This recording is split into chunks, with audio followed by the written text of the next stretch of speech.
bavandimwe inshuti namwe mwese mukurikira YouTube Niyitegeka Theoneste, ndabashuhuje amahoro. Uyu munsi ndagira ngo tuganire nanone nkuko dusanzwe tubikora kuri uyu muyoboro wa YouTube Niyitegeka Theoneste, uburenganzira bw'abagororwa, ibibazo bahura nabyo n'inzira yo kuba byakemuka. Uyu munsi rero ikiganiro turagikorera muri gereza ya Mpanga, ariyo bita gereza ya Nyanza. Turavuga ku burenganzira bwa muntu bwaho, cyane cyane turi buvuge ku bijyanye n'iyicarubozo ribera muri iyo gereza. Ndi bubabwire iyicarubozo ryitwa zeru, mbabwire no kuyicarubozo ryakorewe umuvandimwe uhafungiye witwa Burasanzwe Gilbert. Uyu munsi rero ikiganiro ni ibyo kiri bwibandeho. Duhereye rero ku iyicarubozo ryakorewe uwitwa Burasanzwe Gilbert ufungiwe muri gereza ya Mpanga, ariyo bakunze kwita gereza ya Nyanza. Uyu muntu rero yakatiwe muri iyi minsi ku itariki ya 4 z'ukwa mbere, akatirwa igihano cyo kumukuramo amenyo iryinyo rimwe ryo hejuru, ariko abagiye gushyira igihano mu bikorwa, aho kumukura iryinyo rimwe ryo hejuru bakuye amenyo abiri yo hasi. Murumva ko iki gihano ubwacyo gitangaje, giteye ubwoba. Ibi biranyibutsa igihano cyahawe uwitwa Kamegeri hano hakurya y'Ikigoma, ari naho gereza ya Nyanza cyangwa Mpanga iherereye. Muti byagenze bite rero? Iki gihano uyu muntu yahawe kiri mu rwego rw'iyicarubozo. Uyu muntu yahawe igihano n'uwitwa Nshimiyimana Jean Damascene, afatanyije n'uwitwa Rucogoza Augustin hamwe n'uwitwa Mutuyumungu Colonel. Barabitegura, barangije bajya no kubishyira mu bikorwa. Ubwo bagomba kumukura iryinyo rimwe ryo hejuru, icyo gihano bari bamukatiye. Aho kugira ngo bakure iryo ryinyo, bakuye abiri yo hasi. Muribaza muti icyo gihano bari kugishyira mu bikorwa gute? Bari kuyakura gute abo bagabo? Uko babigeneye rero, bamufashe, bamaze kumufata, uwitwa Nshimiyimana Damascene aramukomeza, uwitwa Mutuyumungu Colonel amutera ingumi. Ubwo numva ko yamuteye ingumi hano mu gipande cyo mu maso, aho umunwa uherereye. Ateye ingumi azi ko hari buvemo iryinyo rimwe ryo hejuru, ahubwo yisanze havuyemo amenyo abiri yo hasi. Urumva rero ko igihano bari bamukatiye ntabwo ari cyo bashyize mu bikorwa. Ubwo abanyamategeko muzatubwire bigenda bite iyo umuntu yakatiwe igihano iki n'iki, bajya gushyira mu bikorwa, bagashyira mu bikorwa ibitari byo. Ubundi rero murabizi ko iyicarubozo mu magereza, nanjye nkunze kwerekana ko nanjye nabaye muri ayo magereza, cyane cyane muri iyi minsi yashize twadukunze kuvuga gereza ya Gisenyi ariyo ya Nyakiriba. gereza ya Mpanga nayo hari iyicarubozo ariko ritaragera kuri uru rwego, urwego rwo kuvuga ngo umuntu bamukuremo iryinyo. Hanagira mbabwiye yuko gereza ya Mpanga ariyo bita Nyanza, gereza ya Nyanza iyobowe n'umugabo witwa Alexis Murenzi. Uyu mugabo witwa Alexis Murenzi rero ni uyoboye, akaba ari diregiteri, akaba afatanyije ubuyobozi hamwe n'undi bita Habiyaremye Lazaro ari ushinzwe iperereza, hakaba n'undi ushinzwe umutekano w'abanyururu aribo bita Gatabazi. Aba bose rero kuri icyo gihano nabo baracyemeje, ntihagira ukivuguruza, kuko n'uyu muntu bakuye ayo menyo abiri aho kumukura rimwe, kugeza n'ubu ntabwo yigeze avurwa. Yagombye kuba yarajyanwe mu bitaro bya Nyanza bakareba niba ayo menyo yarakutse neza, bakamufotora, baba batamufotoye bakareba niba nta kindi kibazo aho ayo menyo yavuye bakuye yavuye cyashobora kuba cyahavuka. Urumva rero yuko n'ubuvuzi bufite agaciro. Uyu burasanzwe Gilbert atabonye. Ubu ni mu rwego rw'iyicarubozo turimo kuvuga iki kibazo, kuko uyu murongo wacu wa YouTube uvuga ibijyanye n'uburenganzira bw'abanyururu. Igitangaje rero, abashinzwe ivuriro rya gereza ya Mpanga hariho gereza ya Nyanza nabo babigizemo uruhare, kuko bagombye kuba barohereje uyu mugabo bakuye amenyo nyuma y'iki gihano mu bitaro bikuru bya Nyanza, bakareba niba abagizi ba nabi bamukuye amenyo nta kindi bangije. Ibyo nta byakozwe. Ibi babyita kudaha ubufasha umuntu uri mu kaga. Ibi rero ni ibintu bisanzwe.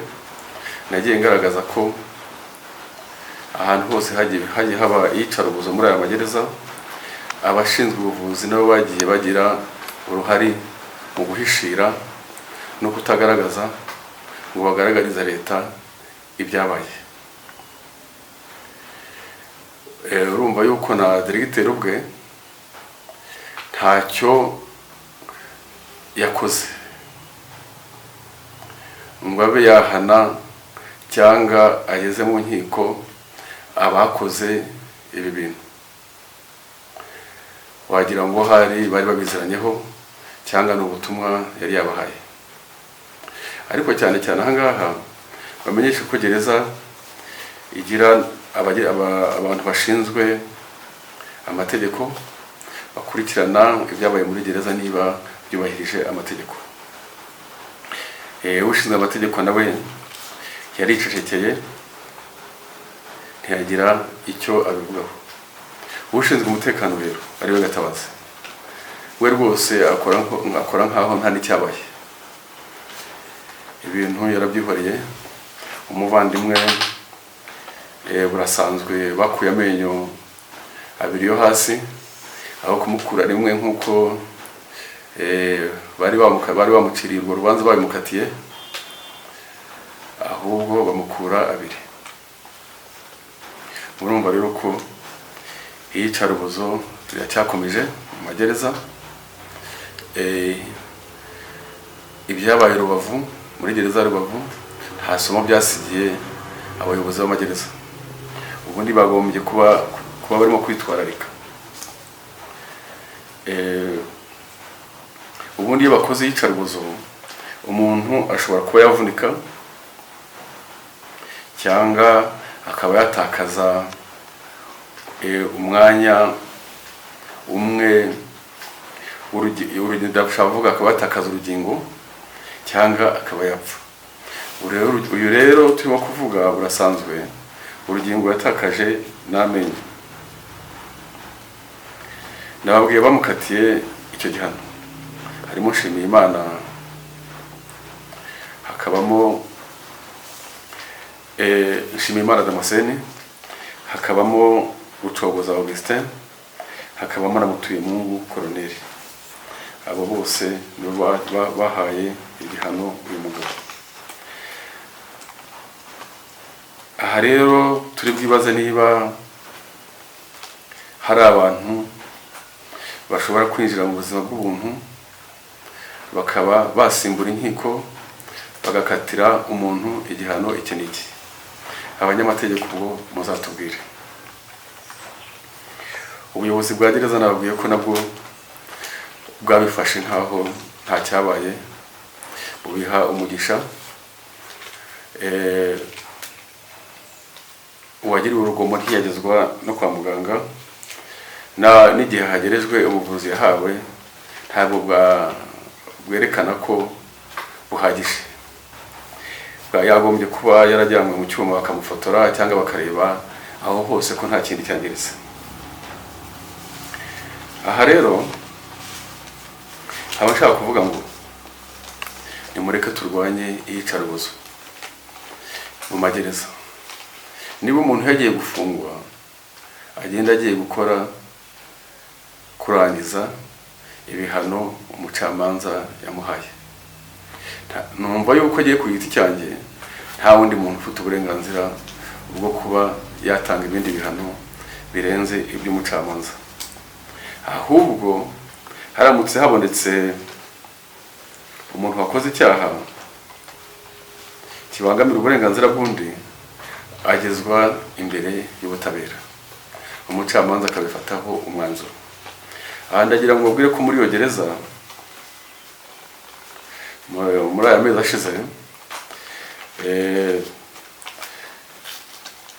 uyu muryango wacu uharanira uburenganzira bw'abanyururu wamenye ko hari undi mugabo witwa Speed wakuye amenyo undi mugororwa.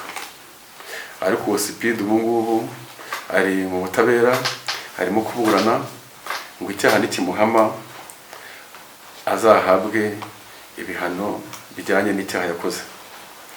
Aha ndagira ngo babwire yuko uyu wakorewe icyaha witwa Burasanzwe Gilbert ni mwene Ndorimana na Mundanikure, akomoka mu karere ka Rubavu, umurenge wa Rugerero, akagari ka Cyanika. Urumva ko mwirondoro wose turabahaye.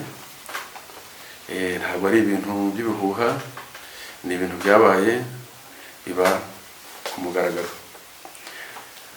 Aha rero ubwo icyo kibazo kijyanye no gukura amenyo uyu mugabo turagisobanuye, dusobanuye abafashe icyemezo, ababikoze, icyo ubuyobozi bwa gereza bwabivuzeho guhera kuri diregiteri witwa Alegisi Murenzi, bigakomeza bikagera kushinzwe iperereza witwa Habiyaremye Lazaro, no ku wundi ushinzwe umutekano w'abanyururu witwa Gatabazi. Abo bose bararushiye bararumira, ntacyo bigeze babikoraho, ahubwo wagira ngo babihaye umugisha.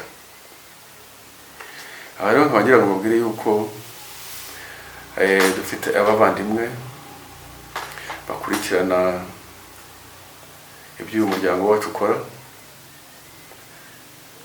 bakaba ari abanyamuryango bacu, bakaduha amakuru atandukanye y'iyicarubozo mu magereza, bakatubwira uko byagenze, bagatanga n'impuruza hirya no hino bagira ngo bakumire iyicarubozo. No muri Amerika tugirayo abantu, za Burayi tugirayo abantu, hari Buruseli dufite uwitwa Nyandwi Jean Claude niwe duhagarariye. Waba afite ikibazo kijyanye n'uwe wakorewe iyicarubozo ari aho za Burayi yakwegera uwo Nyandwi Jean Claude bakaganira. Ubwo Nyandwi Jean Claude nawe akampa raporo, nanjye nkakurikirana ibyo bintu, natwe tukazababwira uko byagenze. Ariko ahangaha muri iyi gereza ya Rubavu nako ya Mpanga, nkunda kuvuga iya Rubavu kubera ko niho habaye iyicarubozo Karundura. Aho muri gereza ya Mpanga ariyo gereza yitwa iya Nyanza, bafite umwihariko mu gukora iyicarubozo. Uyu witwa Murenzi Alex afatanyije n'uyu witwa Gatabazi ushinzwe umutekano w'abanyururu, ndetse n'uyu witwa Habiyaremye Lazaro, bazanye iyicarubozo bita Zero. Ni iyicarubozo ryihariye. Muti babigenza gute kuri iryo yicarubozo rya Zero? Kuri iryo yicarubozo rya Zero, iyo babonye bari bugukorera iyicarubozo, ntabwo bagukubita, ntabwo bakwima ibiryo, ntabwo bakwima amazi, baguha byose ibyo ukeneye. Maze bagafata icaki yandi bita ingwa, bagakora akantu k'akazeru kangana na santimetero nka 35, ukagenda ukagahagararamo. Ni ukuvuga ugomba kwirirwa uhagaze muri ako kazeru, ntukarenga, ntabwo wunama, ntabwo wicara, ukirirwamo guhera mu gitondo kugeza ejo mu gitondo, amasaha 24. Ubwo igihano kikaba kirarangiye. Ubwo mushobora kwibaza muti, niba umuntu bamushyize muri ako kantu, kuki atakwirukanka ngo ahunge avemo? Oya, ntabwo ariko bigenda. Abafite abantu bamurinze. Iyo bagushyizemo, bashyiraho n'abantu bakurinze, bashinzwe umutekano, bareba ko wicara, wajya kwicara bakakubita, wajya kumva unaniwe ugundamye bakawukubita. Mbese ni iyicarubozo rihambaye, rirenze iyicarubozo rindi nabonye. Urumva ko abagabo uwitwa Lazaro n'uwitwa Murenzi Alex, hano ndavuga Lazaro, Habiyaremye na Gatabazi, bagize icyo bavumbura gikomeye. Nicyo bituma umuntu wese mu kazi amenyereye agenda avumbura uburyo yakora ibintu bikagenda neza. Muri iyi gereza ya Rubavu nako ya Mpanga na Nyanza, ariyo bita Nyanza. Aha rero muri makeya ikiganiro nabateguriye uyu munsi cyavuze ku iyicarubozo muri gereza ya Mpanga ariyo ya Nyanza, uko ryakorewe uwitwa Burasanzwe Gilbert, rikaba ryari riyobowe n'uwitwa Shimimana Jean Damascene, na Mutuyemungu Colonel, ndetse na Rucogoza Auguste. Ariko hakaba hari n'undi mugabo nawe wabigize mu ruhare rukomeye witwa Nguyeneza Evariste. Uyu Nguyeneza Evariste nawe akaba afungiye muri iyo gereza ya Rubavu nako ya Mpanga hariyo bita Nyanza.